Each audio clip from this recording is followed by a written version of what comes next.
What's up again guys? Welcome back to my YouTube channel. So ngayon, yung topic naman po natin, opo, nakita niyo naman po yung video na ipinakita ko kanina is all about hamster, which is Syrian hamster po yung topic natin dito. Is magkaroon po tayo ng gender identity ng isang mga hamster or isang hamster. So yung male is mayroon po sa kanila penis, anus, at may testicles. Testicles po, which is yung dalawang itlog.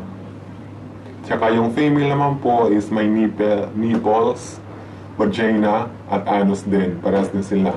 So, ipapakita ko, i-reveal ko sa inyo yung picture ng male hamster. Yan po. Yan po yung picture ng male hamster. So, yung female naman po is ito. Yan. Yan po yung female picture ng isang hamster. So, para hindi po tayo maloko or mabuto ng mga taong nagbibenta, dapat po alamin po muna natin yung gender or alamin natin yung gender identity ng isang mga hamster para hindi po tayo masalisihan ng mga nagbibenta.